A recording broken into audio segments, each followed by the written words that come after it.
these new poll numbers, frankly, are brutal for the president. In this brand new Quinnipiac poll, only 38% of Americans approve of how Biden is handling his job compared to 53% who disapprove. That's the lowest approval rating Biden has had since taking office.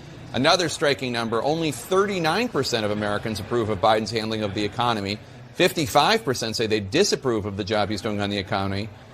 When asked, is Joe Biden an honest president? 44% of Americans say yes. 50%, a plurality, say no. And one of the most damning results of all, more than half of the American people, 55%, say the Biden administration is not competent in running the government. 42% says the administration is.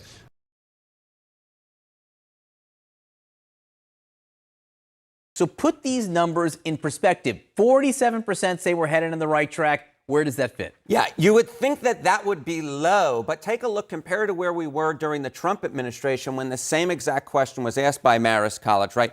47% say now we're going in the right direction. During the Trump administration, at this exact same point, it was just 31%. Now, you know me, John. I'm a fan of averages. I don't just like looking at one poll. But the general trend here is the exact same. So here's the question. Is the country going in the right direction or the wrong track? Right now, in the average polls, 43% say the right direction.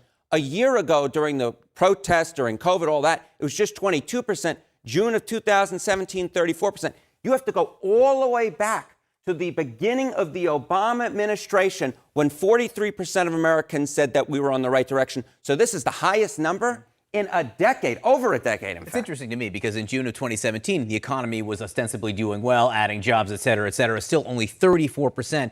Now we're at 43%. That is a big gap there. Is there a notable partisan divide here? Yeah, there is. So, look, this is the country going on the right track, right direction, wrong track? These are the right direction numbers, right? And what do we see now? Look at this. 73% of Democrats say yes, we're going in the right direction.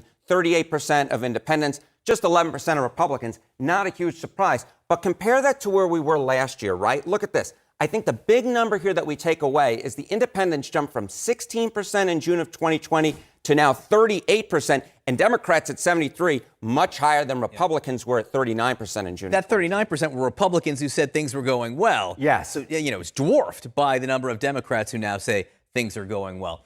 What is the number that a presidential candidate needs to hit in terms of right track, in theory, to get reelected? Right. So I think this is rather important because essentially we're trying to say how good is, say, this low 40s number for Joe Biden right now in terms of the right track and presidential reelection. So what we see is when the incumbent party has won since 1980, the right track number, the right direction track number was 42%. Very, very close on average to where Biden is right now. He's a little higher. He's, in fact, a little bit higher, 43%.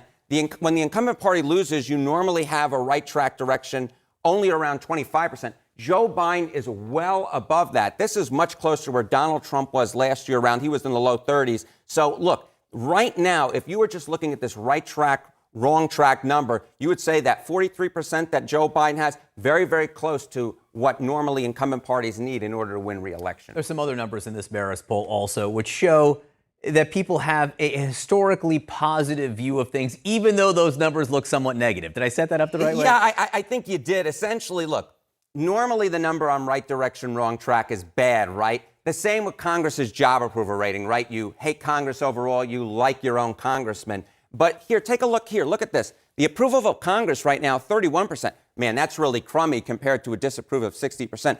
But it's significantly higher than pretty much any point during the Trump administration. In fact, you got to, again, go all the way back to June of 2009 in order to see a congressional approval rating in the 30s. So right now what we're seeing is, yes, these historically poor metrics are still poor, but they're not as poor as they were before, which is generally an indication that people are much more optimistic about the way the country is going, certainly compared to this point last year. This goes in the everything is relative category. That's exactly right. Look, it's bad, but hey, it's not as bad as it was before.